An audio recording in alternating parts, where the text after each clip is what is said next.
எல்லாருக்கும் வணக்கம். எல்லோரும் எப்படி இருக்கீங்க? இந்த பதிவில் எதை பற்றி பார்க்க போகிறோம் அப்படின்னு கேட்டிங்கன்னா, அதாவது மக்களே, தமிழ்நாட்டுடைய முதலமைச்சராக திரு விஜய் அவர்கள் பதவி ஏற்றதுக்கு அப்புறமா என்னென்ன மாற்றங்கள் நடந்துட்டு இருக்குது, என்னென்ன வேலைகள் பண்ணிட்டு இருக்கிறாங்க அப்படிங்கிறத ஒவ்வொரு நாளுமே நம்ம நியூஸ் சேனல்களில் பார்த்துட்டு இருக்கிறோம். விஜய் அவர்கள் எடுக்கக்கூடிய நடவடிக்கைகள் பார்த்திங்கன்னா மக்களுக்கு ஏற்ற, மக்களுக்கு நன்மை தரக்கூடிய விஷயங்களை மட்டும்தான் பண்ணிகிட்டு இருக்கிறாங்க. அவங்களுடைய கட்சி ஆட்கள்கிட்ட கூட சொல்லிட்டாங்க, அதாவது தாவேக்கா நிர்வாகிகள்கிட்டையும் சரி, தொண்டர்கள்ட்டையும் சரி, தெளிவாக பொதுச் செயலாளர் என் ஆனந்த் அவர்கள் சொல்லிட்டாங்க. அமைச்சர் ஆனந்த் ஐயா சொல்லியிருக்காங்க, தயவு செஞ்சு தொண்டர்கள் யாருமே தவறான நடவடிக்கைகள் ஈடுபடக்கூடாது. கட்சி தலைமை என்ன சொல்லுதோ அதுபடி செயல்படுங்க.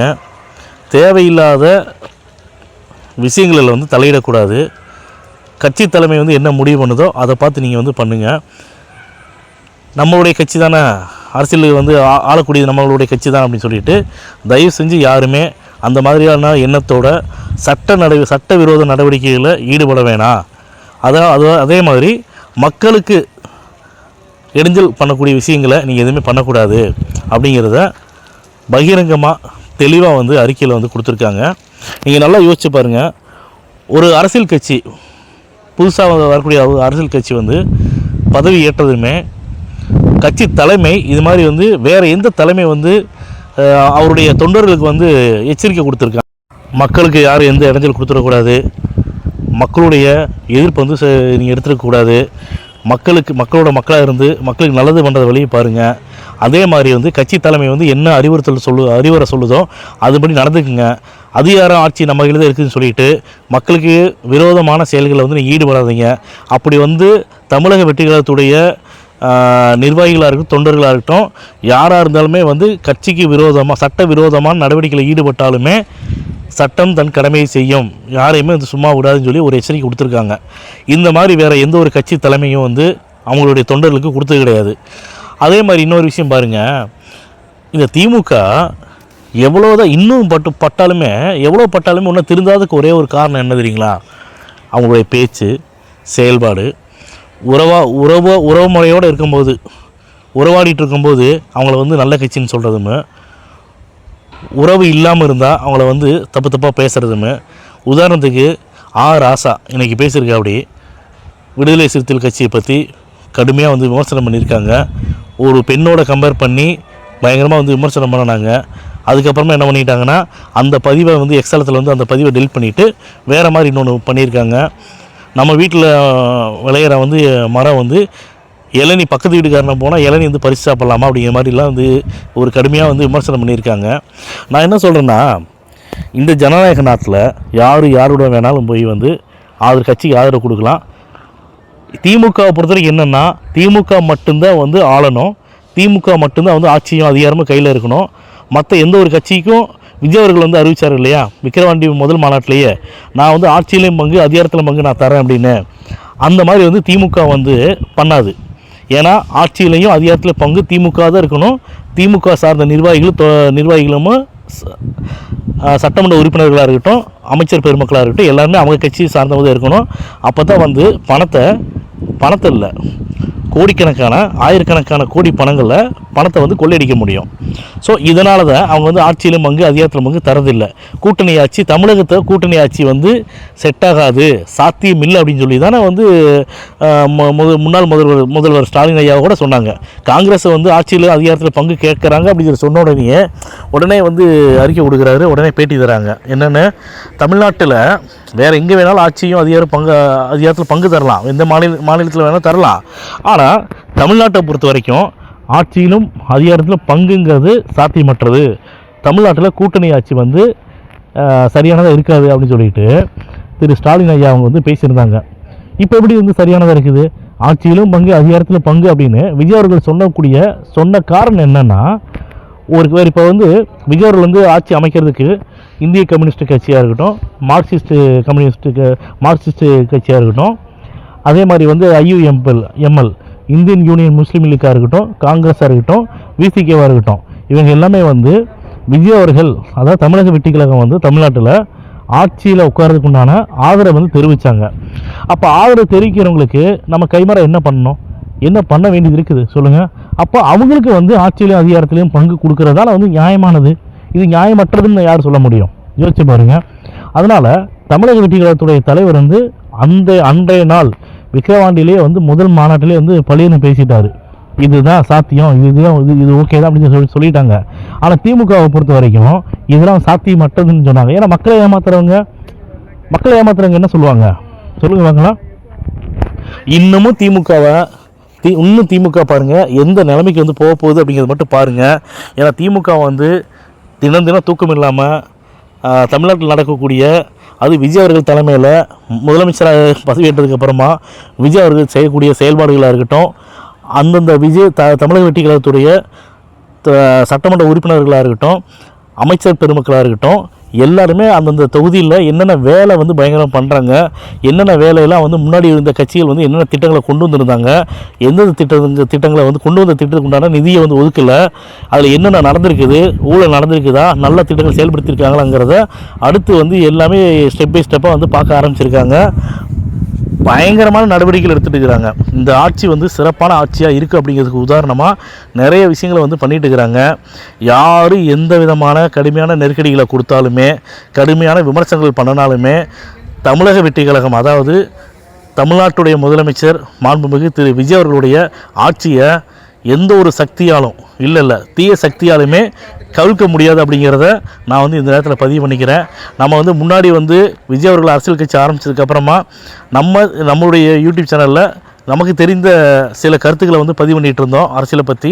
ஆனால் அன்றைய நாள்லேருந்து இன்றைய நாள் வரைக்குமே நாங்கள் வந்து பேசுகிறது என்னென்னா, விஜய் அவர்களுடைய திறமையை பற்றியும், விஜய் அவர்களுடைய தெளிவான முடிவை பற்றியும், விஜய் அவர்களுடைய தைரியமான அந்த ஸ்ட்ராங்கான ஒரு முடிவு, நான் வந்து உன்னை நோக்கி வந்து நான் முன் வச்ச காலை பின் வைக்க மாட்டேன் அப்படிங்கிற மாதிரி அவருடைய கான்ஃபிடென்ட்டான ஒரு விஷயத்தை, ஒரு தைரியமான வந்து அந்த ஒரு எண்ணங்களை வந்து நாங்கள் பார்த்தோம். அதனால தான் நாங்கள் அப்போ இருந்து சொல்லிகிட்டு இருந்தோம், தமிழக வெற்றி கழகத்துடைய தலைவர் விஜய் அவர்கள் வந்து எந்த விதமான எதிர்ப்புகள் வந்தாலும் சரி, எவ்வளவு வந்து கடுமையான விமர்சனங்கள் யார் பண்ணாலும் சரி, அவர் முன் வச்ச காலை பின் வைக்க மாட்டார், இதில் எந்த ஒரு மாற்று கருத்தும் கிடையாது, அவர் அரசியலை விட்டு போக மாட்டார் அப்படிங்கிறத தெளிவாக வந்து நம்ம வந்து சொல்லியிருந்தோம். அதை விட இன்னொரு விஷயம் என்ன கேட்டிங்கன்னா, தமிழக வெற்றி கழகம் வந்து ஆட்சி அமைக்காதா, விஜய் அவர்கள் வந்து முதலமைச்சர் ஆவாரா ஆகமாட்டாரான்னு சொல்லிட்டு ஏகப்பட்ட கேள்விகள் இருந்துச்சு, ஏகப்பட்ட விமர்சனங்கள் வந்து அதிகமாக இருந்துச்சு. ஆனால் அப்போ கூட நம்ம என்ன சொன்னோம் அப்படின்னு கேட்டிங்கன்னா, தமிழக வெற்றி கழகத்துடைய தலைவர் விஜய் அவர்கள் தான் தமிழ்நாட்டுடைய முதலமைச்சராக வரப்போகிறாங்க. நிச்சயமாக வந்து விஜய் முதலமைச்சராகிறத எந்த ஒரு சக்தியாலும், அதாவது தீய சக்தியாலும் தடுக்க முடியாது அப்படிங்கிறத நம்முடைய யூடியூப் சேனல்லே பார்த்திங்கன்னா நிறைய பதிவுகளை வந்து நம்ம சொல்லியிருக்கோம். நம்ம யூடியூப் சேனல் பார்த்து நிறைய பேர் ஃபாலோ பண்ணுறவங்க, விஜய் அவர்கள் வந்து முதலமைச்சர் ஆன பிற்பாடு பார்த்திங்கன்னா நிறைய பேர் வந்து எங்களுடைய நம்பருக்கு ஃபோன் பண்ணி எங்களை வந்து விஷ் பண்ணாங்க, எங்களுக்கு வந்து வாழ்த்துக்கள் தெரிவித்தாங்க. அவங்களாம் என்ன சொன்னாங்கன்னா, சார் விஜய் அவர்கள் வந்து முதலமைச்சர் ஆனதில் உங்களுடைய ஒரு பங்கு இருக்குது அப்படின்னாங்க. அதாவதுங்க, விஜய் அவர்கள் வந்து முதலமைச்சர் ஆனதுக்கு கோடிக்கணக்கான மக்களில் நம்ம வந்து ஒரு கடுகளவு சிறிதளவு வந்து நம்மளுடைய ஒரு பங்கு இருக்குது அப்படிங்கிறத நம்ம ஒத்துக்கிறோம். ஏன்னா இந்த நேரத்தில் இந்த தமிழக அரசியல் சூழ்நிலையில் விஜய் அவர்கள் மட்டுமல்ல, விஜய் அவர்கள் மாதிரி வேறு எந்த ஒரு மாற்றம் தரக்கூடிய சக்தி வந்து அந்த இடத்துல அரசியல் கட்சி ஆரம்பிச்சிருந்தாலுமே கண்டிப்பாக வந்து நம்முடைய ஹார்ட்பீட் யூடியூப் சேனல் வந்து பார்த்திங்கன்னா நிச்சயமாக அவங்களுக்கு வந்து ஆதரவு கொடுக்கும். ஏன்னா கோடிக்கணக்கான மக்கள் வந்து என்ன நினச்சிட்டு இருந்தாங்க, ஆட்சியும் அதிகாரமும் வந்து மாற்றம் வந்து கண்டிப்பாக நடந்தே ஆகணும், தமிழ்நாட்டுக்கு மாற்றம் தேவை, ஆட்சி மாற்றம் தேவை, அரசியல் மாற்றம் தேவை அப்படின்னு சொல்லி தமிழக மக்களுடைய கோடிக்கணக்கான மக்கள் நினச்சிட்டு இருந்தாங்களே. அந்த கோடிக்கணக்கான மக்களில் நானும் ஒருத்தன் இல்லைங்களா. அதை வந்து நான் அடிக்கடி பதிவு பண்ணிட்டு தான் இருந்தேன். நான் நிச்சயமாக ஆட்சியும் அதிகாரமும் வந்து 2026 மாறும். 1967, 1977, அதுக்கப்புறம் பார்த்திங்கன்னா 2026 இப்படிங்கிறத நாங்களும் ஒரு வருஷப்படுத்தி சொல்லியிருந்தோம். ஏன் இதெல்லாம் சொல்கிறேன்னு கேட்டிங்கன்னா, மக்களுக்கான நல்ல தலைவர் அப்படிங்கிறது இப்போ யாருமே இல்லை. மக்களுக்கான தலைவர்னால் யாரை சொல்லுவாங்க? மக்களுக்கு ஏதாவது ஒன்றுனா மக்கள் மேலே வந்து பாசம் வச்சுருக்கணும், மக்களுக்கு வந்து நல்ல திட்டங்களை கொண்டு வரணும். குறிப்பாக ஒரு விஷயம் என்னென்னா, மக்களுடைய வரி பணத்தை கொள்ளையடிக்கக்கூடாது. அதை தான் வந்து ஒரு கருத்தாக வந்து நான் பதிவு பண்ணுறேன். நீங்கள் இப்போ ஸ்டாலின் ஐயா இருக்கார், அவருடைய ஸ்டாலின் ஐயாட்ட வந்து இல்லாத பணமா, அவங்களுடைய சட்டமன்ற உறுப்பினர்கள்ட்ட இல்லாத பணமா, அவங்களுடைய முன்னாள் அமைச்சர்கள்ட்ட இல்லாத பணமா, யார்கிட்ட வந்து பணம் இல்லை? கோடிக்கணக்கான ஆயிரக்கணக்கான கோடி வந்து பணம் வச்சுருக்கிறாங்க. அப்போ நான் என்ன சொல்கிறேன்னா, நீங்கள் பணம் வச்சுருக்கீங்களே, திரும்பவும் ஏன் நீங்கள் ஆட்சி பண்ணும்போது அந்த பணத்தை கொள்ளையடிக்கணுங்கிற மோட்டிவ்லேயே நீங்கள் இருக்கீங்க?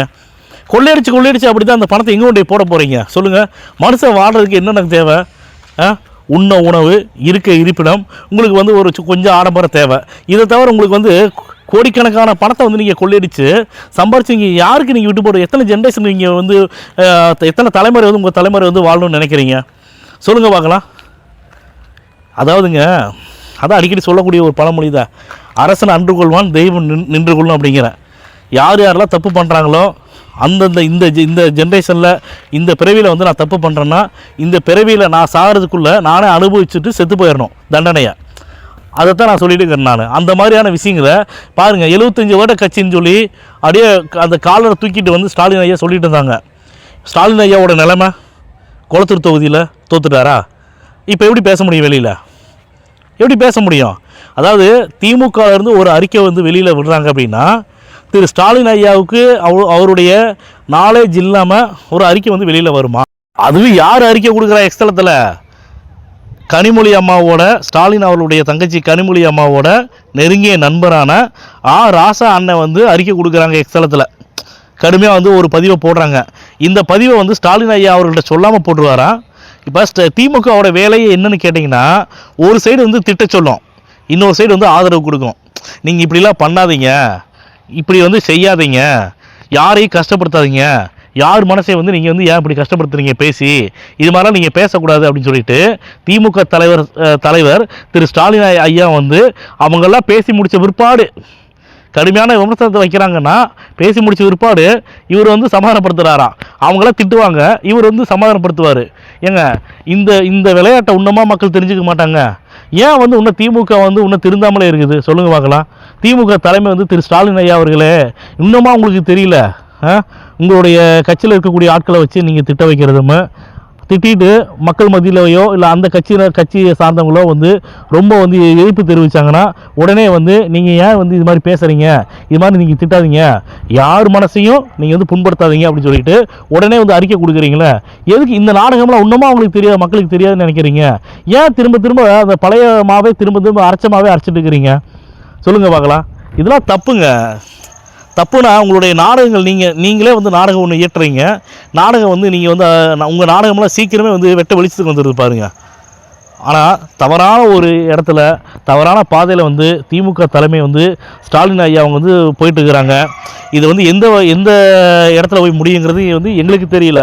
ஏன் நான் சொல்கிறேன்னு கேட்டிங்கன்னா, இருக்கக்கூடிய அந்த எதிர்க்கட்சி தலைவர் அப்படிங்கிற சொல்லக்கூடிய அந்த வார்த்தைக்காவது வந்து அந்த வார்த்தையை நம்பி மக்களுக்கு நாங்கள் வந்து குரல் கொடுப்போம், மக்களுக்கு வந்து நல்ல நல்ல திட்டங்கள் வந்து நாங்கள் வந்து ஏற்படுத்தி வச்சுருக்கிறோம், அந்த திட்டங்களை வந்து தாவேக அரசு வந்து நிறைவேற்றலைன்னா நாங்கள் வந்து மக்களுக்கு வந்து ஆதரவாக குரல் கொடுப்போன்னு சொல்லி சொல்கிறாங்க, வெறுவாயில் சொல்கிறாங்க. அப்போ நீங்கள் அதுக்குண்டானதை வந்து கான்சன்ட்ரேஷன் பண்ணுங்கள்.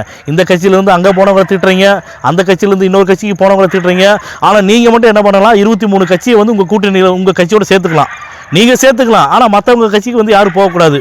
அப்படி நீங்கள் உங்கள் கட்சியில் இருக்கிற வரைக்கும், உங்கள் கட்சியில் இருக்கிற வரைக்கும் அவங்களாம் நல்லவங்க.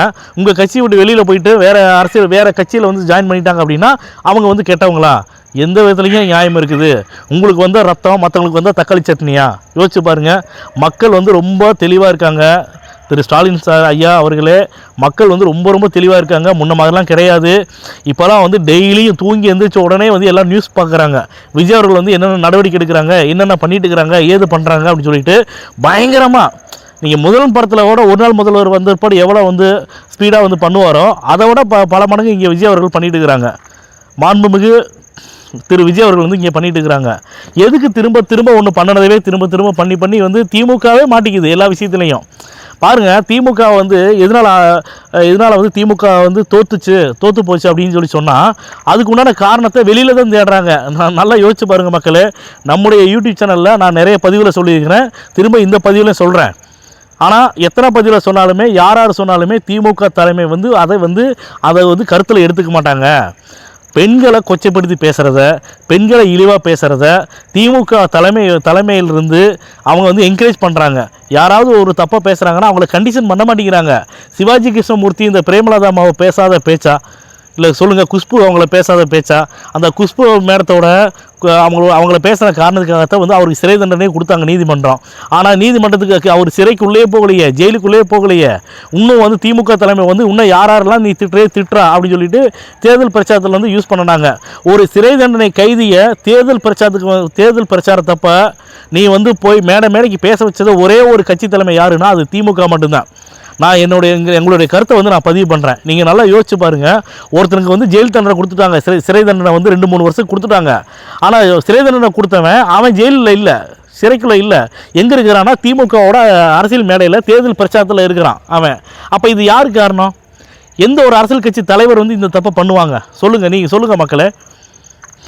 அதனால் இன்னும் திமுக வந்து என்னென்னதெல்லாம் பண்ணுறாங்களோ பண்ணட்டும். மக்கள் வந்து ஒன்றுமே இல்லை. மக்கள் சைலண்ட் கில்லர் மாதிரி.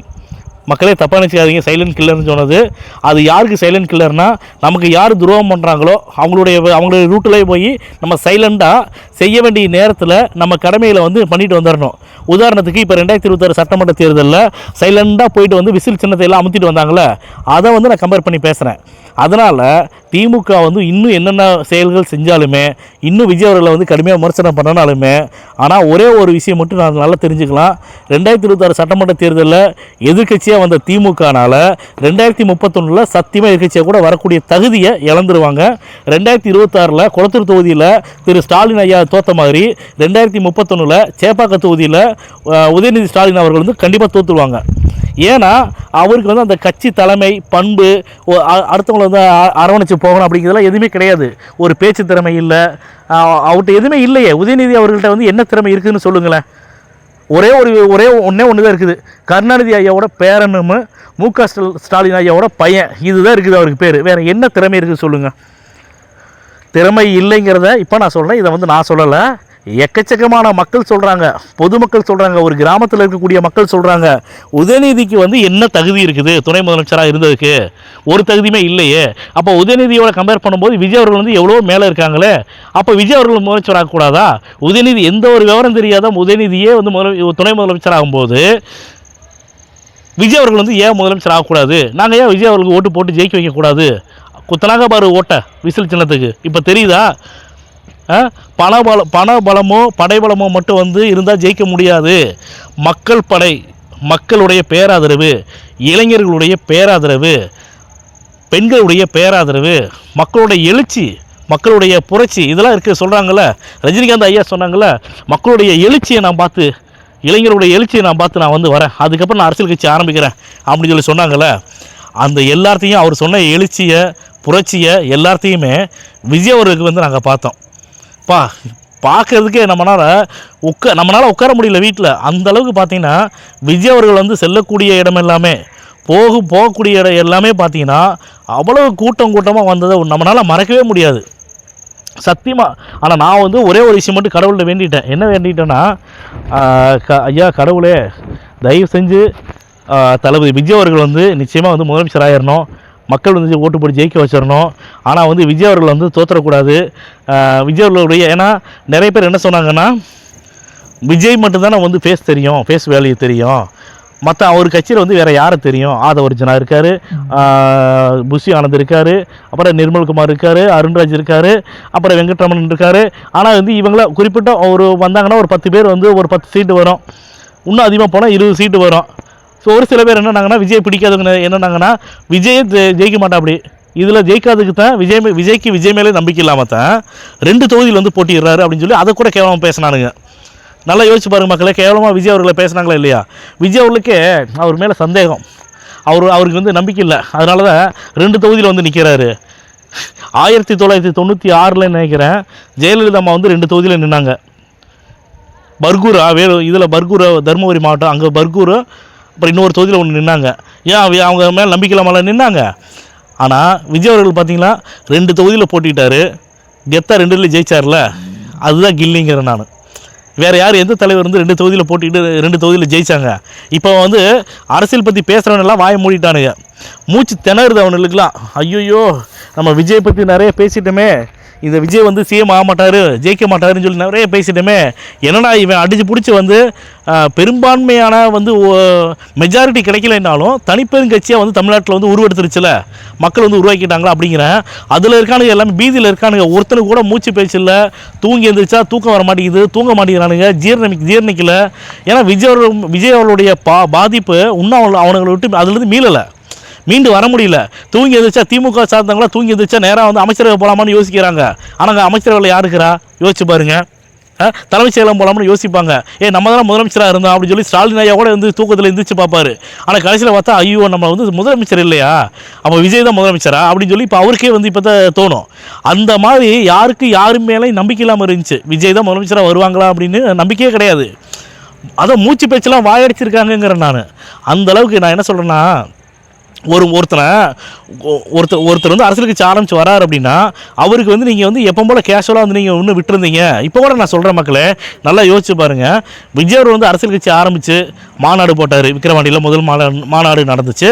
அதுக்கப்புறம் வந்து ஒவ்வொரு இடத்துல மாநாடு போடலாம்னு சொல்லும்போது திமுக அரசு வந்து முன்னாள் முதலமைச்சர் ஸ்டாலின் அவர்கள் வந்து பர்மிஷன் கொடுக்கல, அனுமதி கொடுக்கல.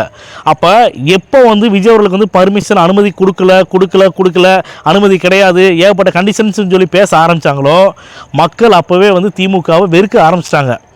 மக்களுக்கு வந்து ஒரு எதிர்ப்பு உருவாயிருச்சு. ஆனால் திமுகவுக்கு வந்து இது தெரியாத மாதிரி நடிப்பாங்க. ஏன்னா திமுக வந்து கட்டி காக்கிறதா இருக்கட்டும், ஐடி விங்குன்னு சொல்கிறாங்களே, அந்த ஐடி விங்கு வந்து யார்கிட்ட இருக்குதுன்னா திமுக தலைவர் ஸ்டாலின் ஐயா இருக்கார்ல, அவருடைய மருமகன் சபரீசன், அவங்க தான் வந்து அந்த ஐடி விங்கை வந்து அவங்களுடைய கட்டுப்பாட்டில் இருந்திருக்குது. இப்போ நான் என்ன சொல்கிறேன் கேட்டிங்கன்னா, ஒரு அரசியல் கட்சியில் வந்து என்ன பிழைகள் நடக்குது, என்ன தவறுகள் நடக்குதுன்னா அந்த தவறுகளை வந்து தட்டி கேட்கணும். தவறுகள் வந்து தன்னுடைய கட்சியை சார்ந்தவங்க வந்து யார் பண்ணினாலுமே அவங்களுக்கு கடுமையான தண்டனைகளை வந்து கொடுத்துருக்கணும். சட்டங்கிறது வந்து எல்லாத்துக்கும் பொதுவானது இல்லையா? அந்த சட்டத்தை மதித்து தன்னுடைய கட்சியை சார்ந்தவங்க யாராக இருக்கட்டும் அவங்களுக்கு வந்து தண்டனை கொடுத்துருக்கணும். இதில் வந்து திமுக தலைவர் ஸ்டாலின் அவர்கள் வந்து கொடுக்க தவறிட்டாங்க, கொடுக்க முடியல, கொடுக்கக்கூடாதுன்னே முடிவு பண்ணிட்டாங்க. அதுக்கு உதாரணம் தான் திரு செந்தில் பாலாஜி அவங்க, அதுக்கப்புறமா KN நேரு ஐயா அவங்க. ஏன்னா இவங்க எல்லாமே இடி டிபார்ட் அமலாக்கத்துறை வந்து இவங்க தான் குற்றவாளி, எல்லாமே வந்து ஊழல் பண்ணியிருக்காங்க, லஞ்சம் வாங்கியிருக்காங்க, இவ்வளவு பணங்கள் வந்து டிரான்சாக்ஷன் ஆகிருக்குது, பரிவர்த்தனை நடந்திருக்குன்னு சொல்லிட்டு அதிகாரப்பூர்வமாக அறிவித்து 3 தடவை வந்து டிஜிபிக்கு வந்து நோட்டீஸ் விட்டுட்டாங்க. நோட்டீஸ் கொடுத்தும் காவல்துறை நடவடிக்கை எடுக்கலை. செந்தில் பாலாஜி அவங்க வந்து எதில் வந்து ஜெயிலுக்கு போயிட்டு வந்தாங்க, 480 நாட்கள் வந்து எதுக்கு வந்து ஜெயிலுக்குள்ளே இருந்தாங்க? அவர் என்ன சுதந்திரத்துக்காக வந்து போராட்டம் பண்ணிட்டு உள்ளே போனாரா? என்ன விஷயத்துக்காக மக்களை வந்து அவரை ஜெயிலில் இருந்தாங்க சொல்லுங்கள் பார்க்கலாம். அவரை ஜெயிலிருந்து வந்த உடனே ஒரு தப்பு செஞ்சு தண்டனை அனுபவித்து வந்த ஒரு மனுஷனை கூடவே திமுக தலைவர் வச்சுருக்காரு அப்படின்னா மக்கள் எப்படிங்க நம்புவாங்க சொல்லுங்க பார்க்கலாம். ஏன்னா மக்கள் என்ன முட்டாளா? திமுக வந்து எது பண்ணினாலுமே வந்து மக்கள் ஏமாந்துருவாங்களா? மகளிர் உதவி தொகையை போட்டுட்டு அப்புறமா வந்து அதாவது இன்னொரு கொடுமை என்னென்னா, மகளிர் உதவி தொகை வந்து காசை போட்டுட்டு கோடை விடுமுறையை கொண்டாடுவதற்காக நான் வந்து பெண்களுக்கு மகளிர் உதவித்தொகை நான் வந்து அனுப்பிச்சேன்னு சொன்னார் பாருங்க. எப்பா உலகமாக நடிப்படா சாமி, இதை யாராவது பண்ணுவாங்களா சொல்லுங்க வாங்கலாம். அதைத்தான் நான் சொல்கிறேன். திமுக வந்து எது பண்ணாலுமே மக்கள் வந்து நம்பிடணும், மக்கள் நம்புவாங்க அப்படின்னு மக்கள் மேலே நம்பிக்கை வச்சார்ல, அந்த நம்பிக்கையை தான் நான் சொல்கிறேன். நான் நீங்கள் என்ன வேணாலும் அநியாயங்கள் பண்ணுவீங்க, அட்டூழியங்கள் பண்ணுவீங்க, கரூரில் வந்து மக்களுக்கு வந்து பாதுகாப்பு தராமல் கொலை பண்ணுவீங்க, எது பண்ணினாலுமே உங்களையெல்லாம் மன்னிச்சுட்டு ஐயோ திமுக ஸ்டாலின் ஐயா வந்து எல்லாம் பண்ணிட்டாங்களே, காசு அனுப்பிச்சிட்டாங்களேன்னு சொல்லிட்டு திரும்பவும் வந்து உங்களுக்கு ஓட்டு போட்டு ஜெயிக்க வைப்பாங்கன்னு நினச்சிங்க. அது சத்தியமாக நிறைவேறலை.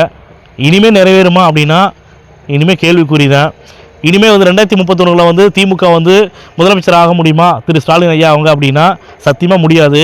ஏன்னு கேட்டிங்கன்னா எந்த ஒரு ஆட்சியும் அதிகாரத்தில் இல்லாத போதே விஜய் அவர்களை எதனாலும் பண்ண முடியல. இப்போ ஆட்சியும் அதிகாரமும் தன்னுடைய கையில் இருக்குது. முதலமைச்சராக வந்து தமிழக மக்கள் வந்து அரியணையில் வந்து திரு விஜய் அவர்களை வந்து உட்கார வச்சுருக்காங்க. அந்த முதலமைச்சர் அரியணையில் உட்கார்ந்து இருப்பாடு.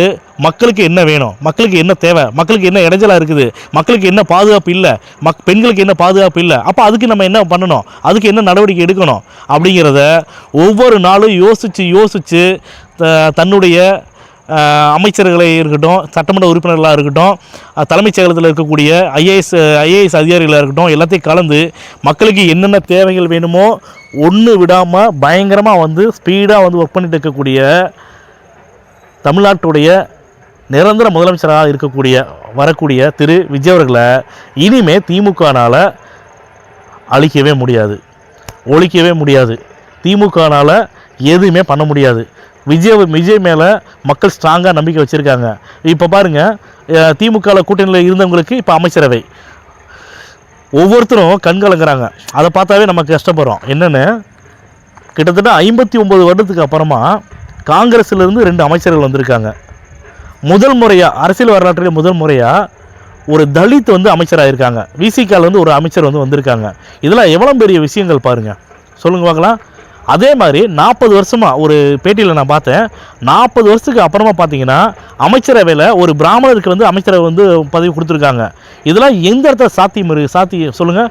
இந்தியன் யூனியன் முஸ்லீம் லீக் சிறுபான்மையினர்னு சொல்கிறோம்ல, அந்த சிறுபான்மை இனத்திலிருந்து ஒருத்தர் வந்து அமைச்சராக இருக்காங்க.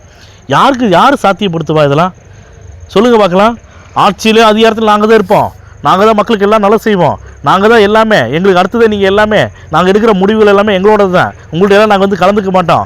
எந்த முடிவாக இருந்தாலுமே திமுக தான் வந்து, திமுக நிர்வாகிகளாக இருக்கட்டும், திமுக சாதகம் மட்டும் நாங்கள் முடிவு பண்ணுவோம். எங்கள் முடிவை வந்து நீங்கள் வந்து எஸ்ஆர்னு சொல்கிறதுக்கு இங்கே கிடையாது, ஆமான்னு சொல்கிறதுக்கு மட்டும் தான் நீங்கள் இருக்கீங்க அப்படின்னு சொல்லிட்டு மற்ற கூட்டணி கட்சியாக அந்த மாதிரி தானே வந்து ஒரு கேவலமாக நடத்தின கட்சி தானே திமுக. எந்த முடிவு வேணால் எடுத்தாலும் சரி, சார் இது எஸ்ஸா, சார் இது நோவா அப்படிலாம் சொல்லக்கூடாது, எஸ் மட்டும்தான் சொல்லணும், சரின்னு சொல்லணும். ஏன்னா அது அப்படி தான் வந்து திமுக இத்தனை கட்சியில் வந்து அது மாதிரி தான் வச்சுருந்தாங்க.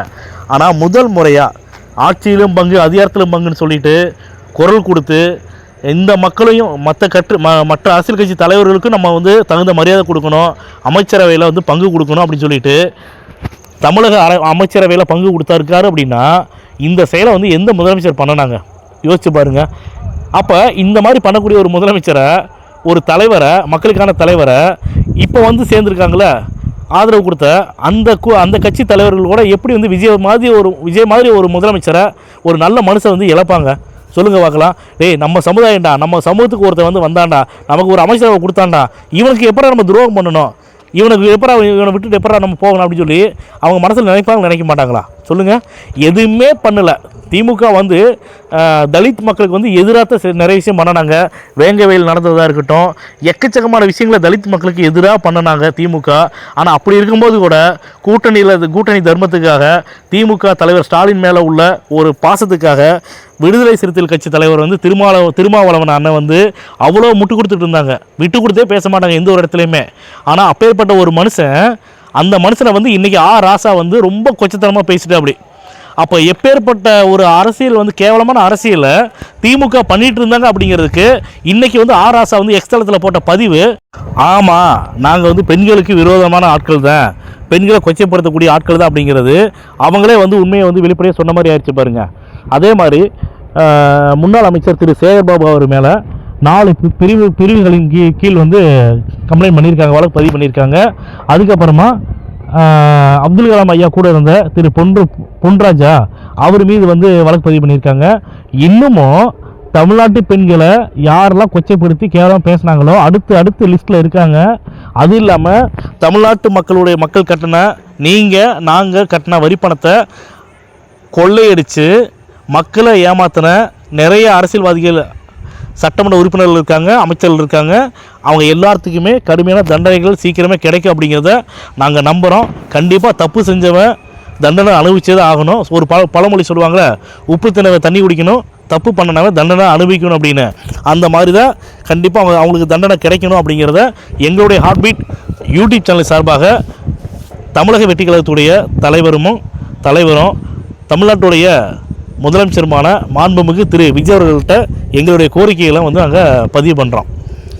இந்த பதிவு உங்களுக்கு பிடிச்சிருக்குதுன்னா லைக் பண்ணுங்கள், ஷேர் பண்ணுங்கள், கமெண்ட் பண்ணுங்கள். மறக்காமல் கீழே இருக்கிற பெல் பட்டனை கிளிக் பண்ணி எங்கள் சேனலை சப்ஸ்கிரைப் பண்ணுங்கள். அதே மாதிரி உங்களுடைய கருத்துக்களை இந்த பதிவை பார்த்துட்டு உங்களுடைய கருத்துக்களை தயவு செஞ்சு எங்களுடைய கமெண்ட் பாக்ஸில் கமெண்ட் பண்ணுங்கள். உங்களுடைய ஒவ்வொரு கருத்துக்களுக்கும் தலை வணங்குகிறோம், உங்களுடைய கருத்துக்களுக்கு மதிப்பளிக்கிறோம். தயவு செஞ்சு இந்த பதிவை பார்த்தீங்கன்னா உங்களுடைய கருத்துக்களை கமெண்ட் பண்ணுங்கள். மேலும் தமிழக வெற்றி கழகத்துடைய தலைவரும் தமிழ்நாட்டுடைய முதலமைச்சரும் விஜய் அவர்கள் வந்து தமிழக மக்களுக்கு என்னென்ன நல்ல நல்ல விஷயங்களை வேகமாகவும் தெளிவாகவும் பண்ண போகிறாங்க அப்படிங்கிறத உங்களோட சேர்ந்து நாங்களும் வெயிட் பண்ணுறோம். மீண்டும் அடுத்த பதிவில் சந்திப்போம்.